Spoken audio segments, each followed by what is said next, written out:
What would it look like for the church to come together, to love each other and our city the way Christ calls us to? At Forest Charlotte, this is exactly what's happening in the church and around our city. We're equipping churches to work collaboratively, not competitively. We hold three values: gospel centrality, church unity, and city transformation. And through these values, our goal is simple: to unite God's church and transform the city. It's no secret that we, the church, much like our city, tend to live divided. And how do we disrupt that division? We develop new ways for unity. In this case, we're finding new ways for churches to work together, to work united. What does it look like for the Church of Jesus Christ to work together, pooling its resources to move the needle on social issues? Issues like homelessness, foster care, affordable housing, and literacy. In October, Forest Hill, along with 90+ other churches, will be involved in a citywide movement to talk through what it really means to love your neighbor. We are joining together in the Charlotte area, teaching a sermon series called The Art of Neighboring. This series is based on one simple question: what if Jesus meant that we should love our actual next-door neighbors? Each week, we will be discussing different aspects of neighboring and equipping you to reach the people around you, your neighbors, your classmates, and the people you work with every day. Imagine the neighborhoods and communities of the Charlotte area filled with people who are taking the Great Commandment literally. We are excited for you to join us next month as we anticipate what God will be doing by bringing over 60,000 people together through the Art of Neighboring series, which we hope will unite and transform our city through the hope of the gospel. What if being a good neighbor is all it takes to transform our city?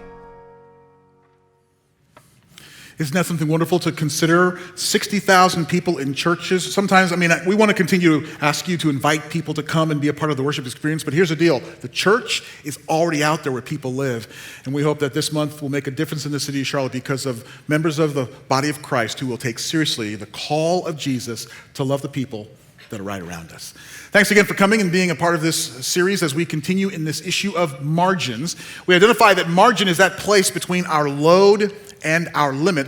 But before we get into the message today, got to do a little bit of a checkup just to see how things have gone the last couple of weeks. We've been challenged, number one, every single day to present our bodies as living sacrifices, holy and acceptable to God as our spiritual act of worship. And then last week, we were challenged to take 15 minutes a day and dedicate that into interacting with God, hearing from Him, and responding to Him in prayer. So I got to ask, how did things go? How did you do?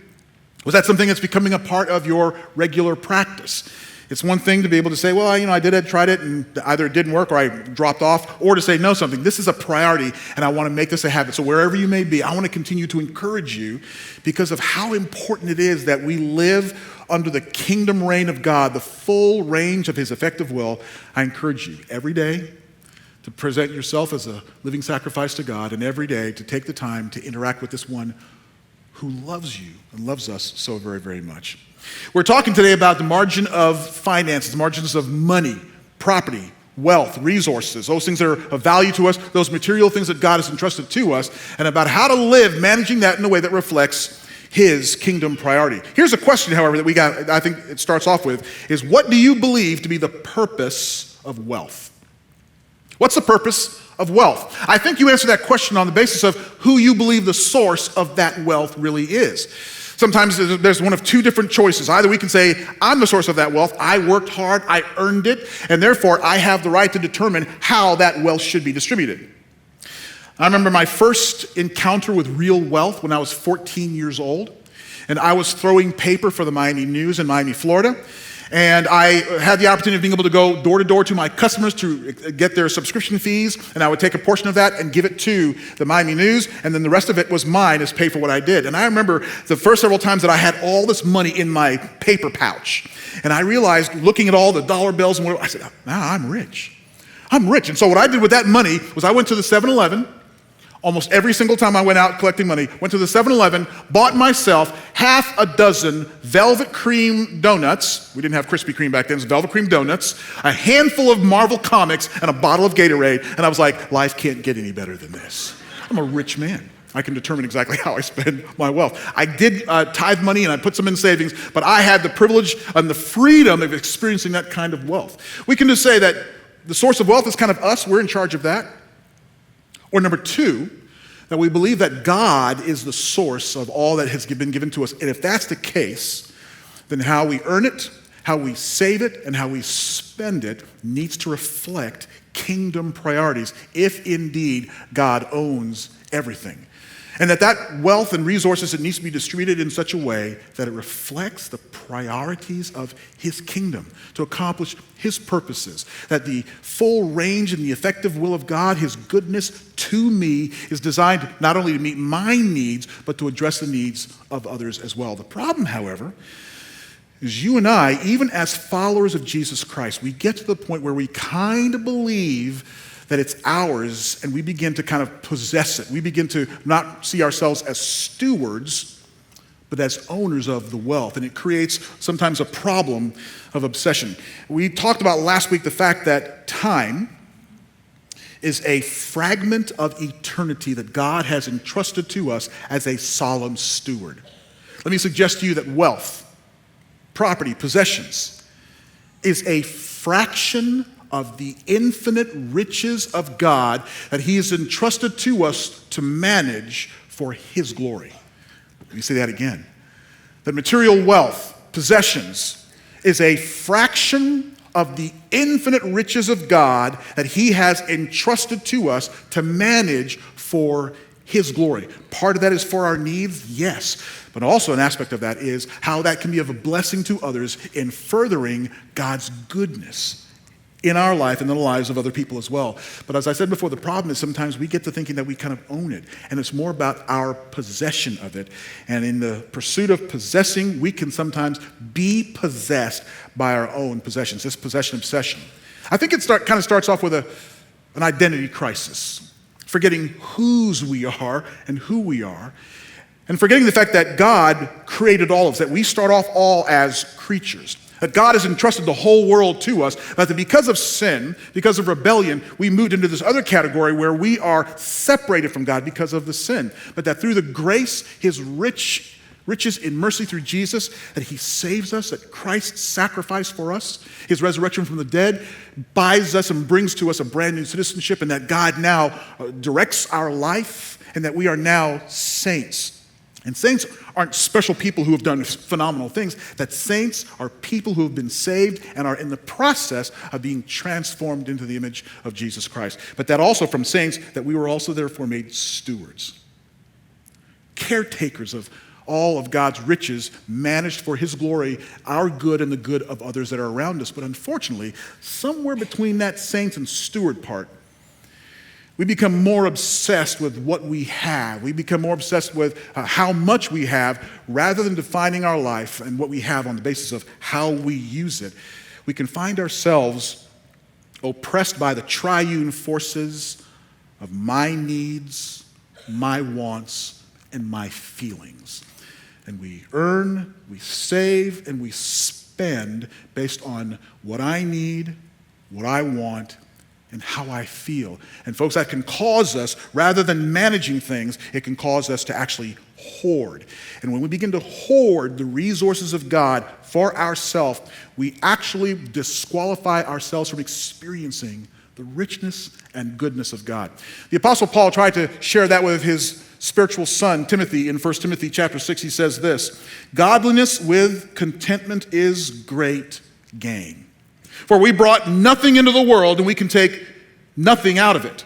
But if we have food and clothing, with these we will be content. But those who desire to be rich fall into temptation, into a snare, into many senseless and harmful desires that plunge people into ruin and destruction. For the love of money," not money, but the love of money is a root of all kinds of evil. It is through this craving that some have wandered away from the faith and pierced themselves with many pangs. The love of money. But what the problem here is that Paul mentions to Timothy: the lack of contentment. Not being satisfied with what we have, with what God has given to us. Not being grateful for everything, and on this continued, persistent pursuit of wanting more, spending it on our own desires. It's because, again, part of that identity crisis is we forget that we, human beings, were made to run on God, not on the things that God has made.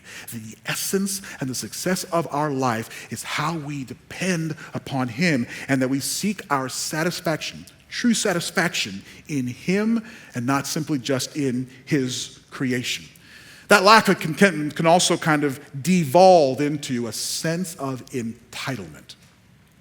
The idea, I've worked hard, I've earned this, I deserve, and we become so obsessed with what we feel we deserve, what we feel that we've earned, that sometimes, unless God comes through in our situations, we will do whatever it takes to get what we feel we deserve, at the expense and bankruptcy of our own soul. Paul Tripp, in his book, Redeeming Money, talks about a story about a man and a woman, Sam and Sheena, a couple, who describes their life as living uncomfortably in an uncomfortable little house. They've got 3 kids. They have a car that's not much to speak of. They can't take their kids on those fancy vacations. The best they can do sometimes is to take their kids camping. In their church, there are people who are rich with all kinds of amenities and cars and vacations and houses. The wife, she's a little embarrassed about the clothes that she wears and her house, so she won't invite anybody over to the house at all. Sam finally got sick of it. He said, if one more couple drives up to the church in an SUV, I think I'm going to scream, and so he's going to make a difference. He's going to change it. So what he decides to do is to work longer and harder hours. His 70-hour plus work week actually pays off.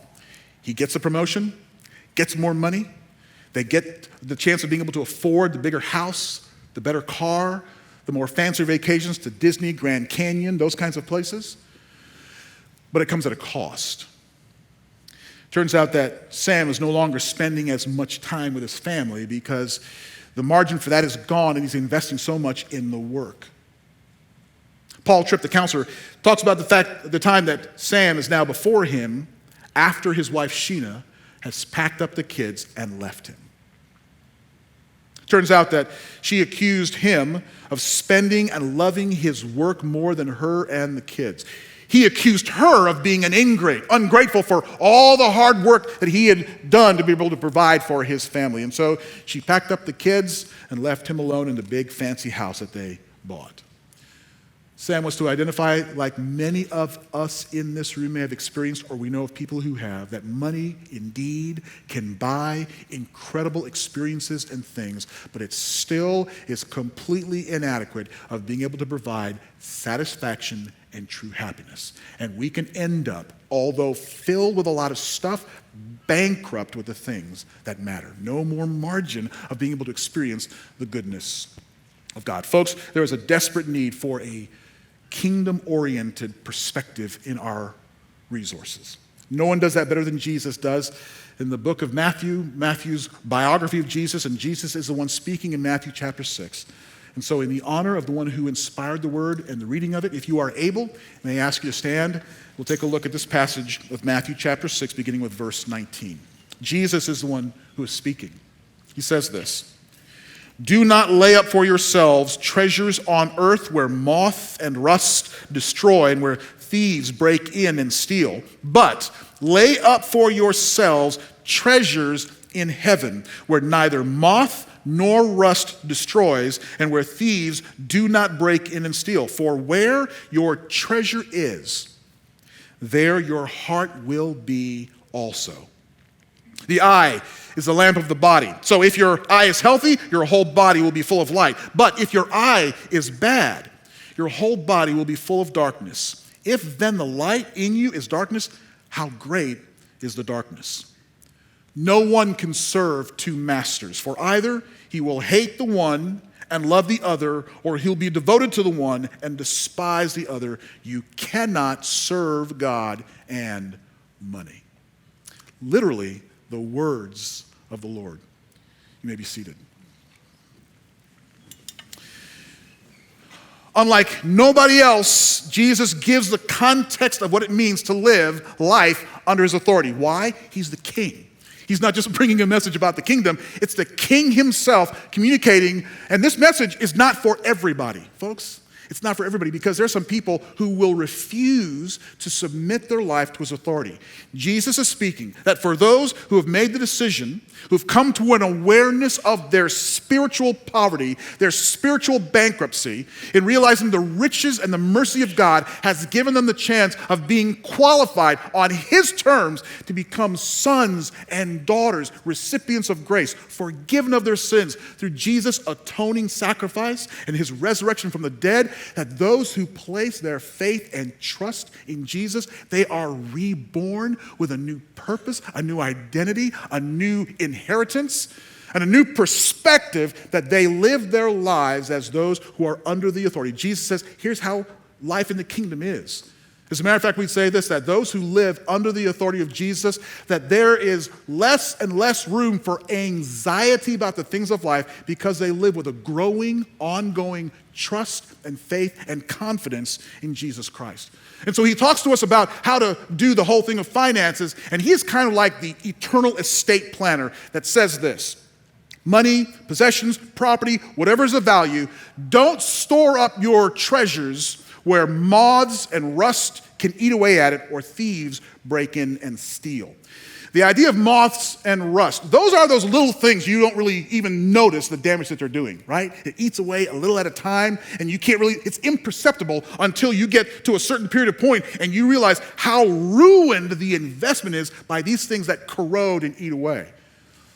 Kind of like what happens when we do those discretionary spending things, a little here, a little there, a little bit more here, until we get to a certain point and we realize that at the end of the month, we have more month than we do money.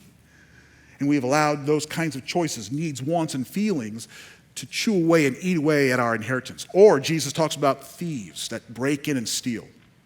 I remember when I was a teenager that our house was broken into. And our place was ransacked, precious things were broken or stolen, taken away. I remember thinking to myself, I know as a believer, I know that there's evil in the world, but now there's evil in the house. And that there are people whose desire and intent is to dispossess us of the things that are precious. Folks, there are people in our world who will promise us all kinds of fulfillment. They're not really interested in our benefit. They are seeking to deceive us so they can get their hands on what is important to us. Jesus says, don't entrust your wealth to those kinds of forces that can dispossess you of what is important. Instead, secure your wealth by laying it up in heaven, laying it up into the security of the one who can protect not only the investment, but guarantee a 100% plus yield on what we do. And how do we do that? How do we lay up our treasures in heaven?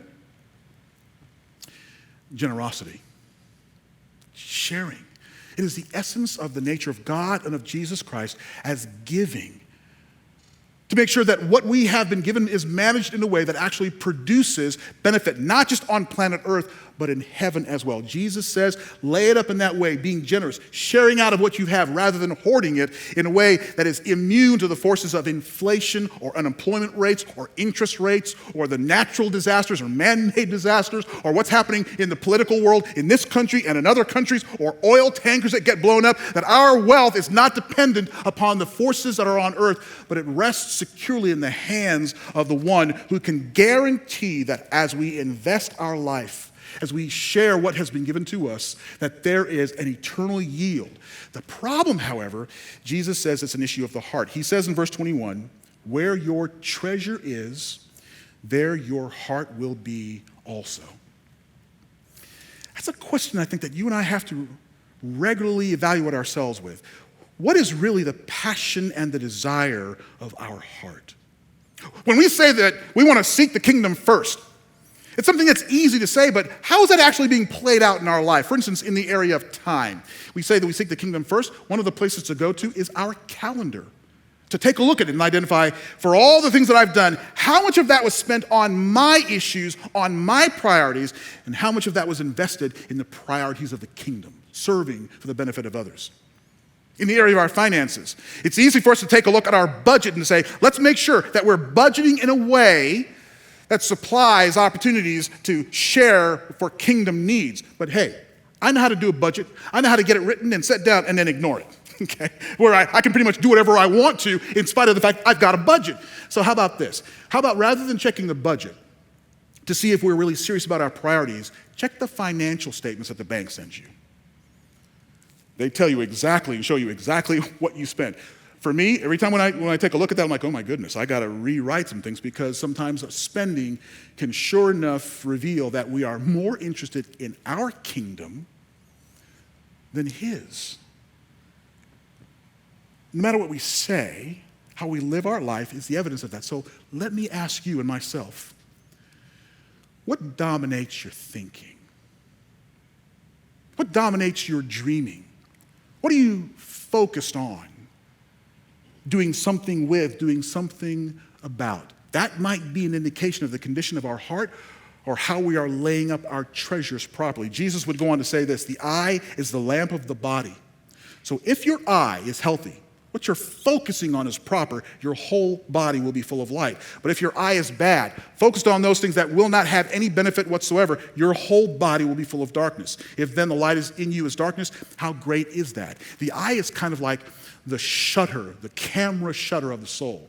The shutter that opens up for a predetermined period of time, letting enough light pass through the lens so that it transfers an image onto photographic material. Sometimes you and I, when we're focusing on it or those kinds of things long enough, it can actually dominate and drive our activity, our investments, the passions of our heart. Then Jesus finally kind of closes this by saying, you can't serve two masters. He calls out the conflict. He says, no one can serve two masters, for either he will hate the one and love the other, or he will be devoted to the one and despise the other. You cannot serve God and money. Jesus didn't say serving God and money is difficult, it's challenging. He actually says it's impossible. There is going to be an inevitability in trying to serve both, where you will give more devotion and love to one and hatred and despise an intense indifference to the other. Because love of money, love of God, they are two diametrically opposed priorities. One has to do with the Creator, the other has to do with creation. To seek to honor both is impossible. Quite frankly, it creates either an abundance of those things that are important or a bankruptcy from those things that are reflective of God's goodness.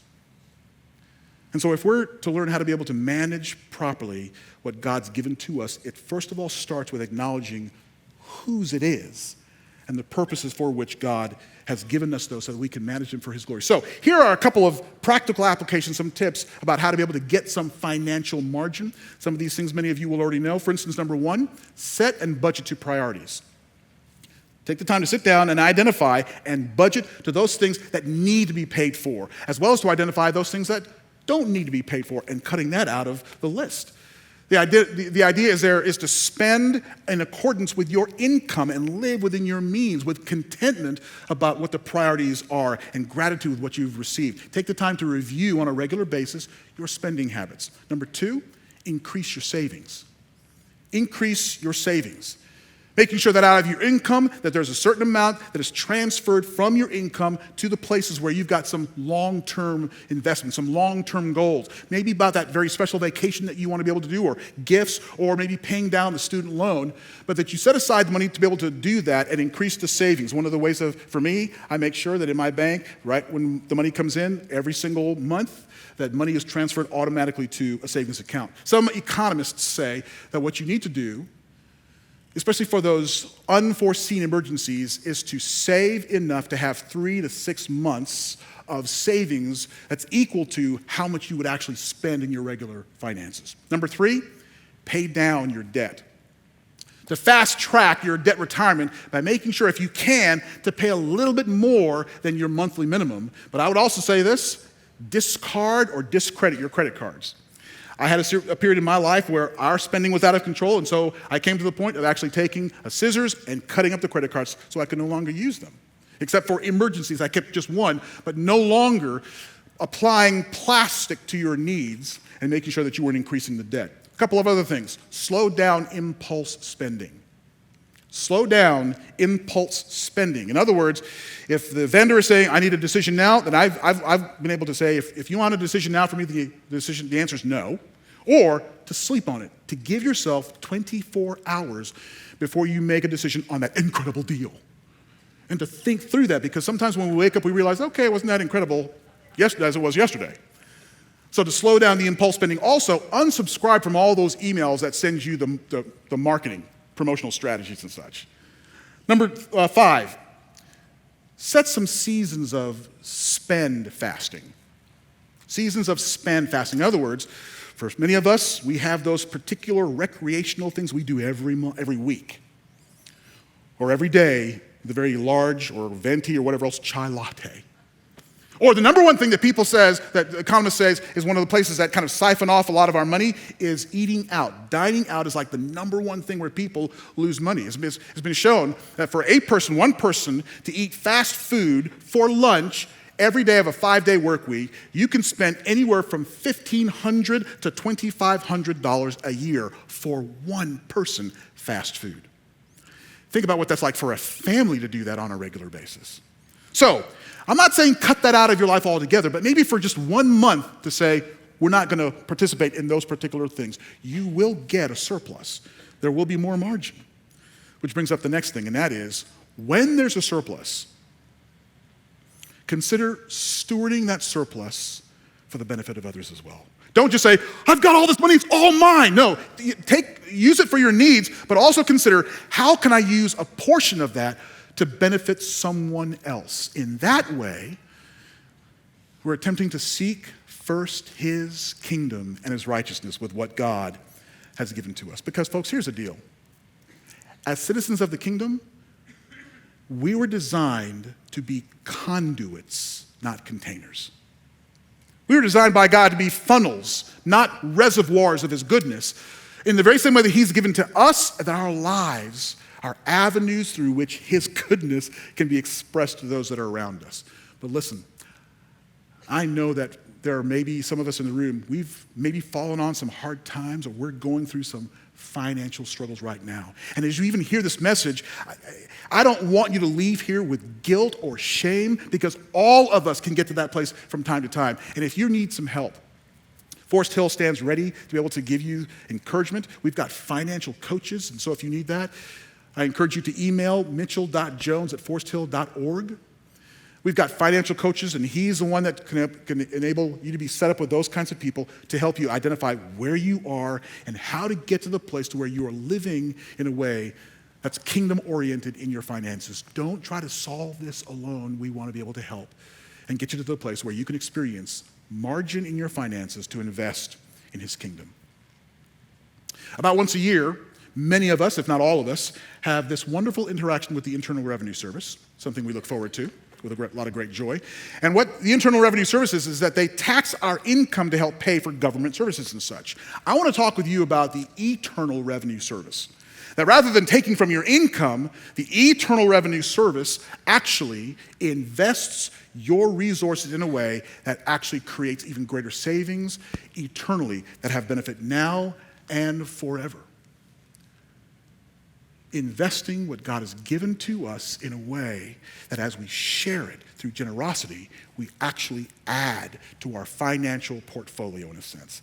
Paul continues in 1 Timothy chapter 6 to his spiritual son Stephen and says this, as for the rich in this present age, and by the word rich, that doesn't mean those who are just incredibly wealthy. I mean those who have means. Richness in this present age, charge them not to be haughty or proud, nor to set their hopes on the uncertainty of riches, but to set them on God, who richly provides us with everything to enjoy. God is not expecting us to take a vow of poverty. God is not expecting us to live our life miserably. And in other words, God provides things, not only meets our needs, but actually can address some of our wants and our pleasures. But Paul goes on to say this, they are to do good, to be rich in good works, to be generous and ready to share, thus storing up treasure for themselves as a good foundation for the future, so that they may take hold of that which is truly life. So, to be able to experience the management of stewardship of our finances, of our resources, in a way that meets our needs, provides a margin so we can invest in the kingdom, so that we can actually live out, seek first his kingdom, here's what I want to suggest to you. if you're not there yet. And that is for you to take the time with your finances and to determine that before anybody gets anything, I'm going to first invest a portion of my income to kingdom priorities. It came from God. It's His anyway, and therefore I want to be faithful to steward and invest for the ongoing furtherance of His kingdom with the resources He's given to me. Something that I've practiced as a kid, practiced to the very present day as well. It's been kind of bred into me, an understanding of where it comes from, that I live with gratitude for God's faithfulness. So here's what I want to suggest as a point of application. That if we're going to invest His resources into the kingdom ministry, I suggest the first place to do that is in the local church. Now, stop there for a second. If you're here today and you are not a part of Forest Hill Church, or any church for that matter, I'm not saying that for you. If you want to, that's great, but that's not the obligation to you or the opportunity for you. If you are here visiting and you're a part of another church, then please invest in that church. But here's the thing. Forest Hill Church, at least for me, and any church I've been a pastor of or a member of, the place where we gather together to worship, to experience and receive spiritual encouragement, opportunities to be served and to serve, a chance of being able to grow closer to Christ, for my life to be encouraged to be a follower and a discipler, a recipient and a conduit of grace. The services that churches provide, I want the family of God to know that I'm in. And so, like I said, as a pastor and as a member of churches, I've taken the time, and this is how I do it, I take a look at my annual income, or monthly, depending upon what the situation is. I identify the tithe, the 10%, as a starting point. That's an Old Testament word. That means tenth. And for the Old Testament Israelites, the tithe was done for two major inspirations and one major reason. It was done as a response of gratitude. Everything that God had given to them was God's, and it's not as if you tithe 10% and the rest is yours. No, it's all God's, but they tithe out of gratitude, but also out of a sense of trust that when I invest and I give that back and I share it, then God can be trusted to take care of my needs. And the primary way that was used was to take care of the ministry of the temple, the center of religious faith and community. And so, for me, as a kid, take a look at my annual or my monthly, identify what a tenth of that is, and determine to give that regularly. Folks, I don't tithe because it's the law. I tithe because God's been good to me. I tithe because God's faithful. I tithe as an expression of my gratitude, but also my trust that God will meet my needs and manage me as I manage His finances properly. It's one of the ways that I say to the family, I'm in. I'm invested. I believe in what God's doing in this place, and I want a portion of what God's given me to continue to fund His ministry through this church. So here are the steps. Number one, start with gratitude. Don't just go to them, start writing checks out. No, start with gratitude. Take a moment and acknowledge all that God has given to you, how good God has been. Not only in your material life and your life on earth, but also spiritual life through Jesus Christ. Start with gratitude as well as trust to acknowledge that God will continue to take care of you. Number two, sit down and set the amount.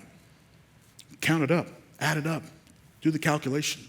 Take some time to be intentional in saying, okay, Lord, in light of your goodness, here's the amount that I'm going to commit and invest for your kingdom's sake. Start with the tithe, 10%. It's a matter of faith, I know, a matter of trust, but also a reflection of gratitude for God's faithfulness. And then I'd say this, sow your seed anticipating an abundance. I got to qualify that because a lot of TV preachers have used that term to be able to shyster a lot of people out of a lot of money. Sowing the seed is not for the purpose of getting rich, but because we already are rich, and to invest in our eternal portfolio of abundance, to experience God's faithfulness in my life. Because honestly, folks, listen to me. All we really need are the resources to meet our needs. That's really what we need. All we really need is the resources to meet our needs. We get anything above that, that's gravy, and that's awesome. But the goal is not to become rich with the things in the world, but that we use the resources of the world to be rich in the things of God. But here's the thing. Jesus is the one that said in Matthew 6:33, seek first the kingdom of God and his righteousness, and all these things will be added to you. Here's the promise, that if we are faithful to manage the things of God, we can trust him to address our needs.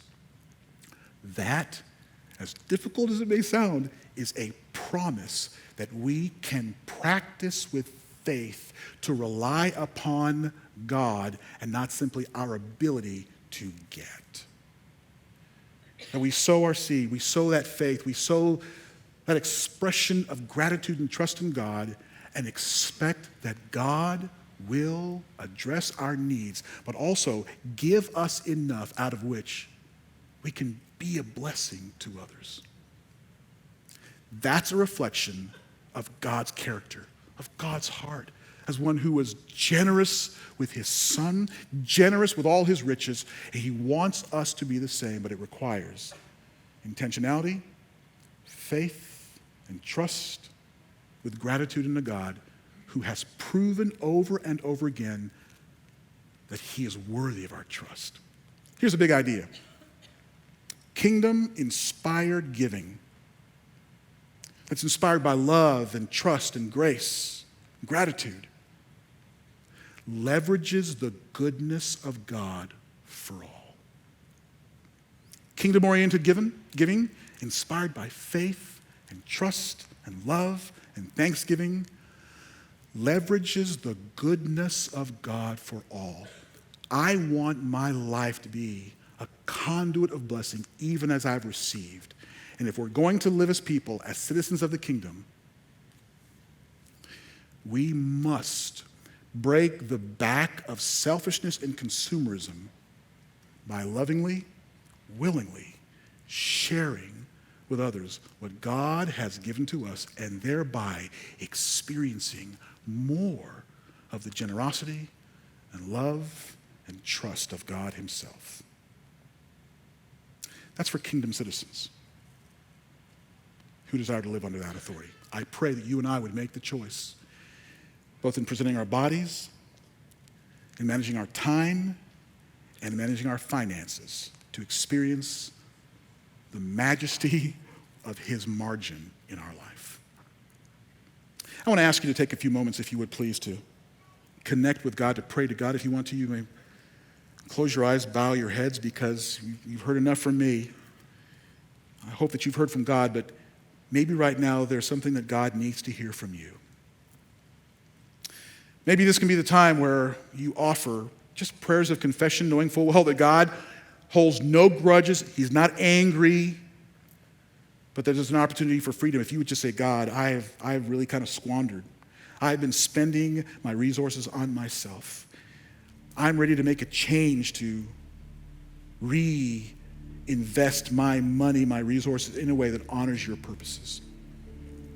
Maybe you're here today and you're saying, I want to do that. I just don't know how. Even now, then ask God for help. Ask God for help to come alongside and to give you the wisdom. Or maybe you're doing really well with money, but maybe it hasn't really crossed your mind of how to invest that. Surrender yourself and all you have to him to say, God, use what I have to be a blessing to the people that are around us for your kingdom's sake. Take the time now, if you would, and you respond in your heart to God to reallocate the prosperity of your life for his purpose.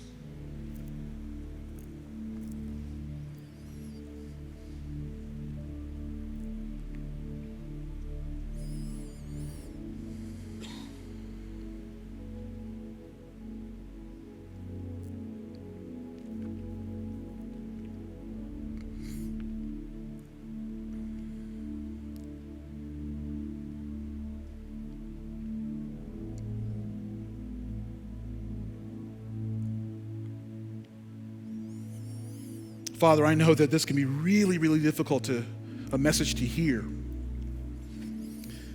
Because I know in my own life the places that even though I'm tithing, even though I'm investing money in other ministry opportunities, both through this church and in other organizations, Lord, I also know the places where I have spent in ways that I shouldn't have. I didn't need to. And and I lost the opportunity of being able to invest properly in things that could meet the needs of others. I pray for all of us that, God, we would give you greater control of the resources you've entrusted to us so that it really can be a blessing to us and to others. Thank you for how much has been given to us. Grant us wisdom to live in such a way that your priorities, your kingdom can be established in a powerful way that funnels your goodness through our lives to the lives of others and bring glory and honor to you. Were it not for your generosity, we wouldn't even be here. So may we live lives that reflect that goodness and to experience what the kingdom is like, what life is like, what being citizens of heaven is like. We pray, we ask in Jesus' name. Amen.